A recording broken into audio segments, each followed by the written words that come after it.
Welcome to Email After Hours by SenderScore, powered by Validity. We're your hosts. My name is Guy Hansen. And I'm Danielle Gallant, and this is Email After Hours.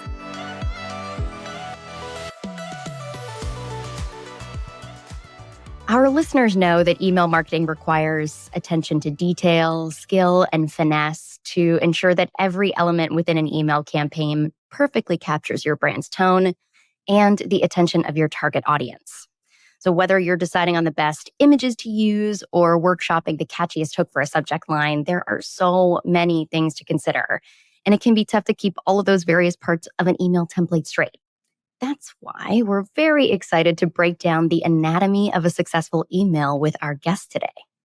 Absolutely. Joining us today, we have Johanna Morlock-Abbasi, and she's an old friend of Validity. Johanna's got extensive experience in email marketing and is currently the Assistant Director of Email Marketing for the Bradford Hammaker Group.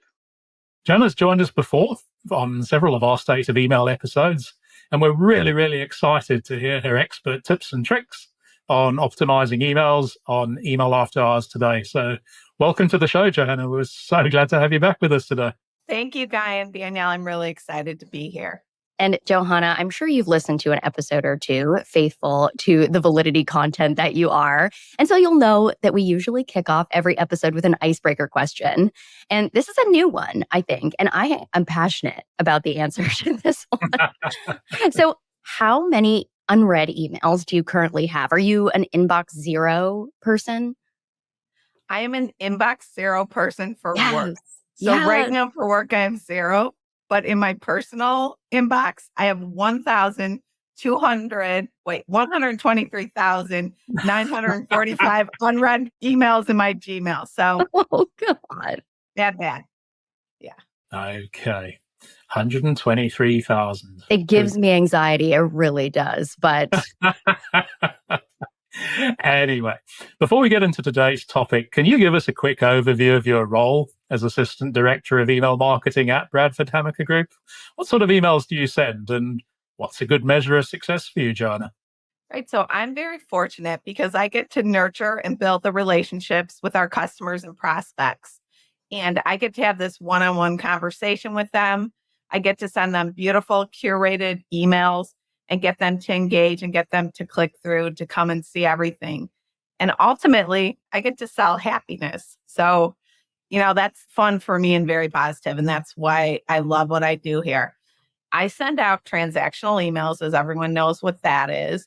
I also do a lot of promotional emails. I do triggered emails. And then I do personalized dynamic affinity emails. And those are probably my favorite because at the Bradford Exchange, we've been doing personalized automated emails for a long time, which is what the new buzzword is today with AI, the personalization, hyper-personalization.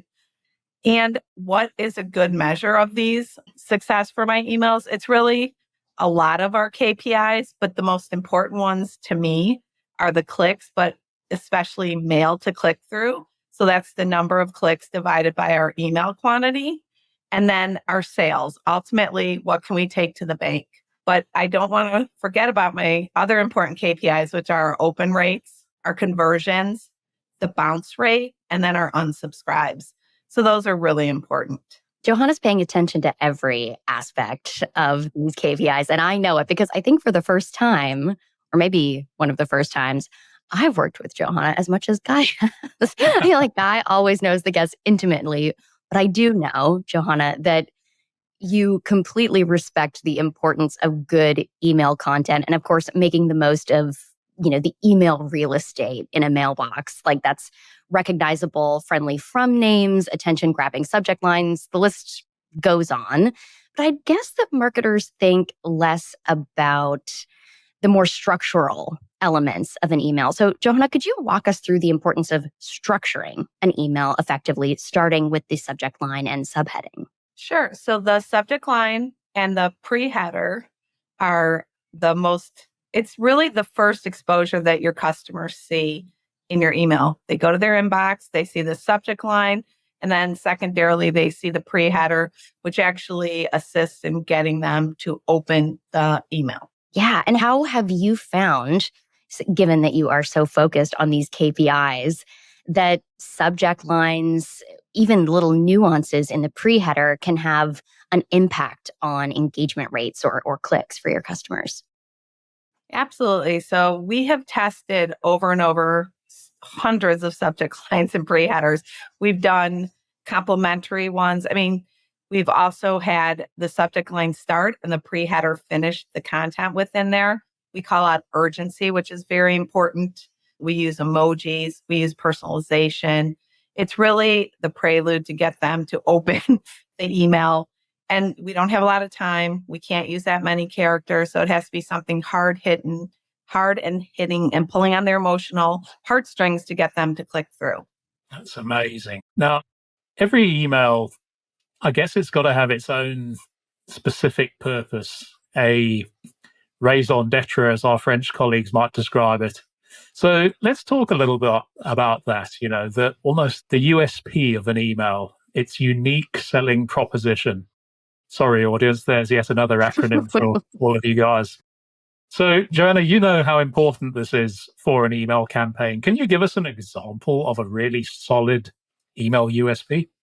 Absolutely. One of our product divisions here at the Bradford Exchange is our jewelry division. And so our unique selling proposition is very important in getting, we have so much competition in this division. And so we just finished Mother's Day, and one of our top selling emails was about a mother's necklace with mom on it.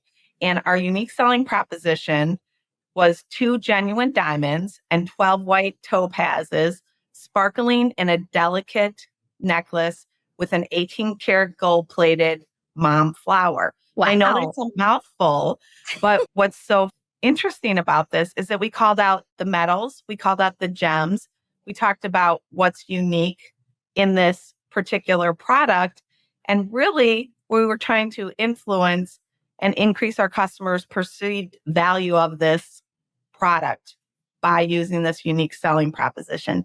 Now, it takes a village, and I don't do this all on my own. I'm very fortunate that I have a lot of offline, great direct marketers for our offline products. So I will look at their ads, I'll look at their marketing pieces. We always have a unique selling proposition within our product kickoffs for all of these beautiful products that we're selling. And online has different best practices, so we'll tweak it and use that. But it starts from the conception of the product, what is the unique selling proposition, and then we go on and incorporate this in our email. It's a mouthful, but this comes back to selling happiness. I'd be super happy if I had those gem details in my inbox. It's all about selling happiness. And I think what our audience will quickly have realized is that Johanna's got a real passion, for the merchandise that she's promoting in her email programs. And I think that passion comes through. And Johanna, maybe you'd like to build on that for us, how you ensure that the USP that you've just been talking about gets effectively communicated as a value proposition for your recipients. Right. So back to what I really was calling out, these features and benefits of the product that are unique, the metals, the gems, we have mechanisms. So we do not have a lot of time. We have the subject line pre-header, which gives the prelude. When you click into the email, then you have your headline and your subhead. Within the email, we have our beautiful hero shot or image of our product, which is so important because really we have 3 seconds for them to look at this and decide if they're going to click. So it has to be clear, concise communication at the top and just something that's going to resonate with them, whether it's the genuine diamonds or mom or this beautiful mechanism in this particular pendant necklace. So that's what's really important to get that. As a random aside, I'm an April baby, and so my birthstone is a diamond. My attention would be grabbed. And I'd like to actually go back to the subject line a little bit because, of course, exactly what you're saying, Johanna, it has to grab subscriber attention. But you mentioned before that one of the KPIs that you're using is open rate.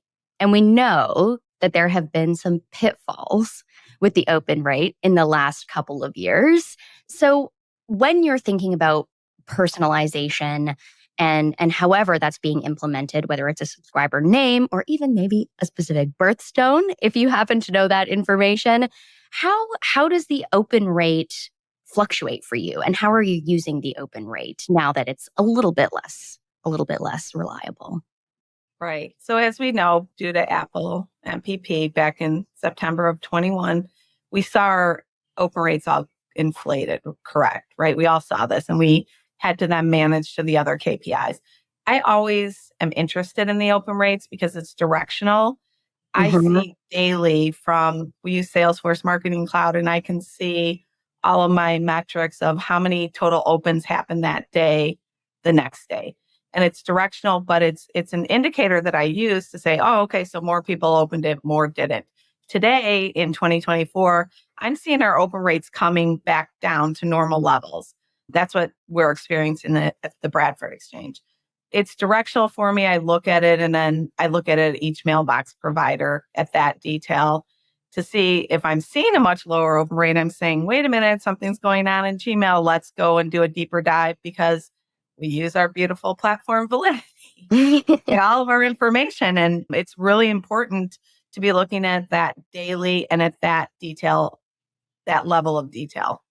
I think that's such an important call out for marketers because yes, open rates may be inflated, but they're directional, not just in terms of how engaged a subscriber might be with the message, but also whether or not there might be a deliverability issue occurring with some of the mail. Now, last thing I'm going to talk about or going to ask about with this preview, what you see in the inbox, we've already touched on it. It's the pre-header. It's the subject line's unbolded cousin, if you will.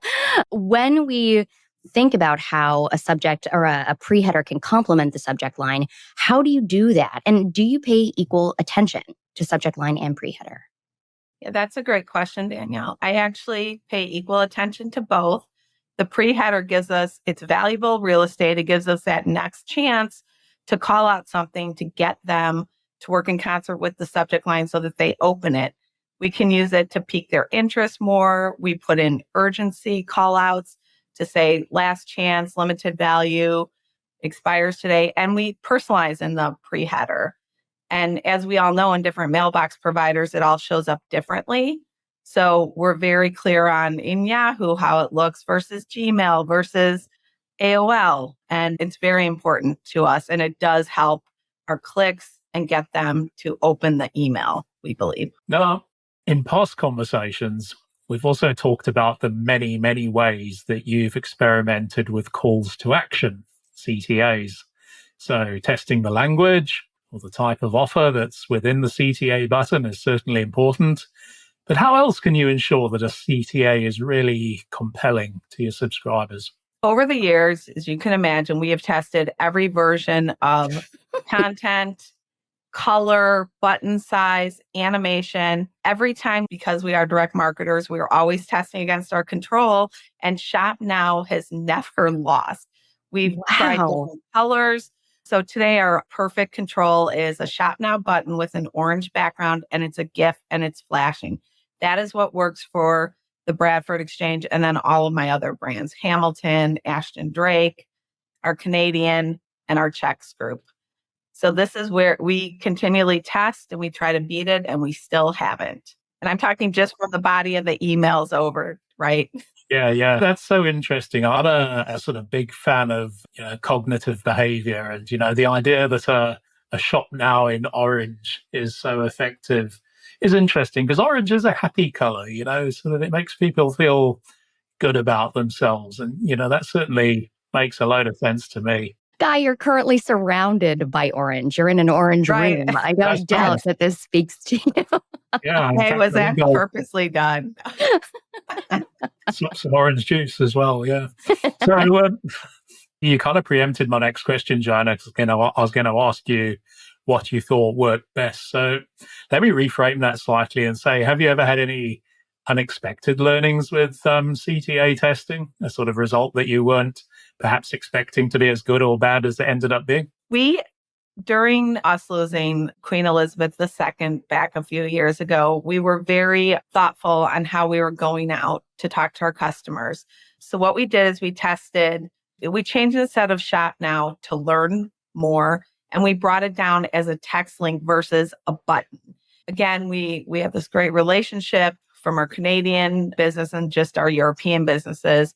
So we're very sensitive and we really admire and wanted to respect and memorialize this very tastefully. So it was a very subtle, like I said, text link something. And we were so surprised how much lift we got in that and how many people just love her, click through and went on to buy her beautiful collectible products that we sell. So that was a surprise. And again, it was a learn now, and it was a very simple text link. It emphasizes just how important tone is, I think, too, when we're composing an email. There are many circumstances where tone, of course, is important, but there's brand tone, and then there's that circumstantial tone that comes along with whatever you're promoting or discussing in a message. I really love that. And if you have ever visited one of Bradford's brand's websites, it is not your standard retail. Let's say you're not going to buy a pair of pants necessarily.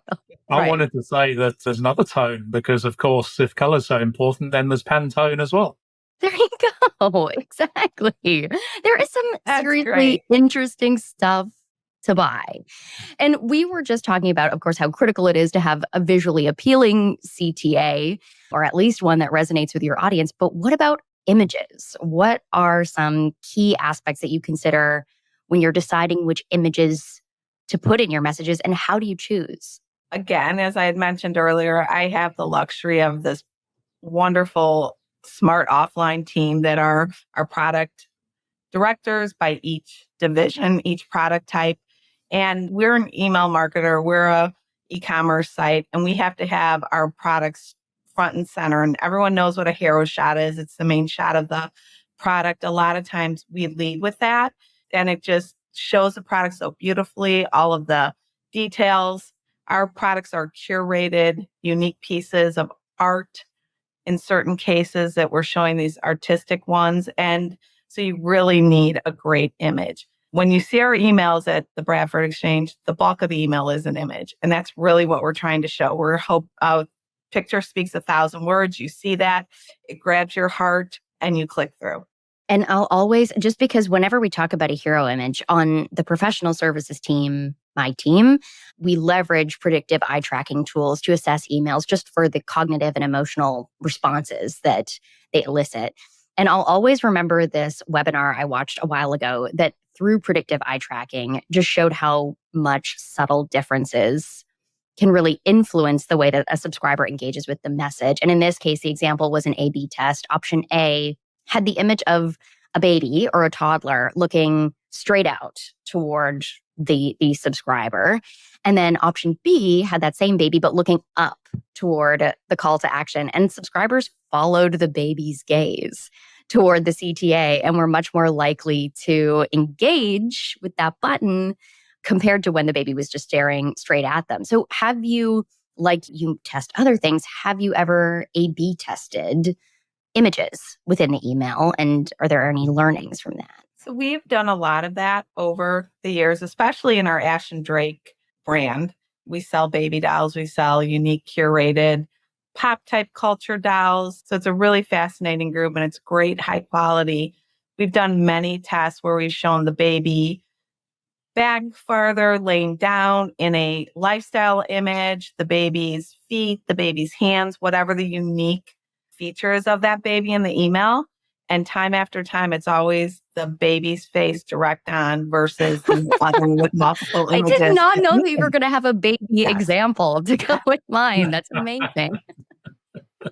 And secondly, what we've done lately is we've been doing real photography. So we have this beautiful Christ de Limoges collectible product, and we tested the digital version because when we are creating our products, we are creating them in a digital form, and then we finally master the real beautiful work of art.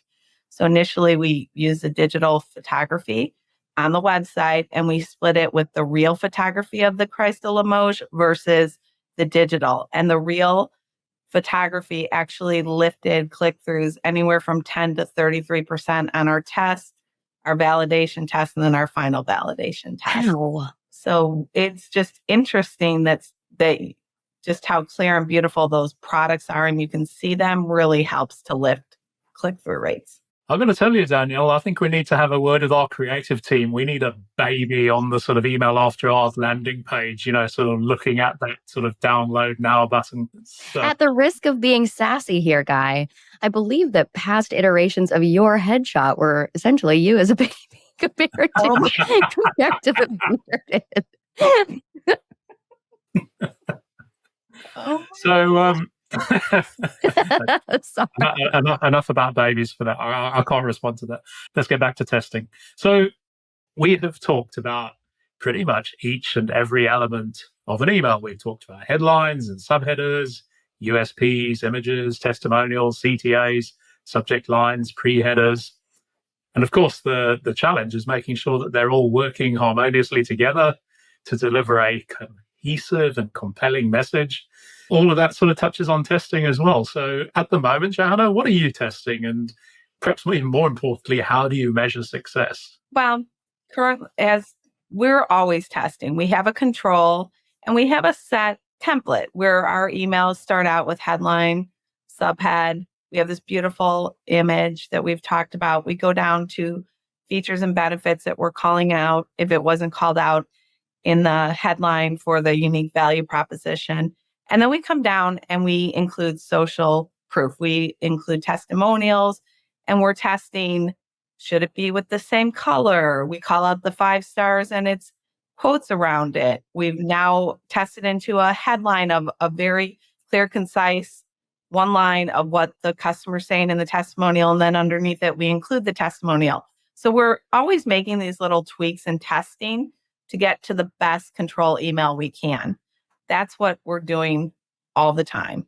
And once we have that control, we'll send it a few times and then back test some new element that we learn. And what we have the luxury to do is Bradford Exchange is our largest group of customers. We test there and then we can apply these learnings to our Bradford Exchange Canada, to Hamilton Collection, and then to Ashton Drake. And so that's been very nice where we have the biggest volume and the biggest testing. I think it's often forgotten is social proof and just the impact that can have. Because if I'm looking to buy a new product, especially if I'm perhaps not a repeat shopper and this is the first time I'm buying, the first thing I'm looking up are reviews. So being able to navigate to that or see it within the email itself is so important. Now, another thing that's often neglected, or at least one that marketers would prefer to keep hidden away in many emails, is the unsubscribe button. But Johanna, you have a different perspective on this, on the unsubscribe. Tell us about that. Tell us about your position and why you do think, spoiler alert, it's so important. Absolutely. Well, first and foremost, it's legally we have to include the unsubscribe button. So everyone has to do it. We've been doing it for years, thanks to the collaboration with great people like Danielle, when I first started with working with her 5 years ago, et cetera. And we believe our philosophy is if they don't want to receive our emails, we want them to unsubscribe. And that's pure and simply, that's what it is. We feel like if they enjoy our products and come back and buy, we'll then market back to them through an email. And again, sometimes they go on to stay in our whole funnel and we market to them and send engaging, great, beautiful curated content with these beautiful products. And if they're not interested, we're fine with them unsubscribing. We're going to have to start wrapping up fairly soon. But before we do so, I wanted to ask a slightly broader question. I think, we know that there's always new trends and innovations happening in the world of email marketing. Joanna, what makes you excited? What are you seeing at the moment in terms of sort of trends and technology that you'd maybe like to explore, perhaps integrate into your own programs? Absolutely. Well, we have to all mention this because it wouldn't be a timely podcast without it, but AI. I'm very excited to see what the future of AI holds into our email marketing. We see so many companies out there have all these solutions for AI, different tools and techniques to implement it. Salesforce has kicked off so many different aspects of AI. It's very fascinating. So I'm excited to incorporate our data with the AI intelligence within a confined space that's regulated and staying safely in our ecosystem here at Bradford Exchange. And I think it's going to be very interesting. We at Bradford Exchange years ago created EBOP. And I've talked to you about this acronym, Emailable Best Product Offer. So if you just bought our beautiful new Grogu doll, who's the Mandalorian's little Grogu, we have this beautiful, great doll. And say you just purchased that from us. We would then follow up with you based on EBOP and offer you Princess Leia, our next doll that's available, and or all of our other beautiful Star Wars collectible products. So we already have a built-in algorithm that's doing this that AI will eventually take on. And I think having this super EBOP methodology already and incorporating AI with our data, I feel like things can only be amazing and help to engage more customers, get more clicks and conversions, and generate more revenue with this. The Mandalorian, one of your top selling figures. What can I say? This is the way. May the fourth be with you. I was like, Johanna, when you said Andor, I was like, Andor. That's a Star Wars thing. We normally finish up with a few quick fires. So what have you got? We're going to bookend with a couple quick fires. Johanna, I'm not saying this happened, but if you found yourself at a conference dressed up in a pink feather boa with other email nerds, and you were holding a microphone in your hands, what would your go-to karaoke song be? Okay. Are you ready for it? We Are Family. That's what we would all be singing. I love it. I love it. Yeah. Guys dancing, everyone. I can do that one. Everyone needs to go to YouTube for this one. I think we better finish up before we do burst into song. Our audience will never forgive us. Johanna Morlock-Abassi, this has been such a fab conversation today. And thank you so much for being very generous with your great ideas and insights. I think our audience will have taken a wealth of good ideas out of today's conversation. So a real pleasure to have you here with myself and Danielle on Email After Hours today. Join us again in 2 weeks' time. We will be speaking with Eric Stell from Map Digital.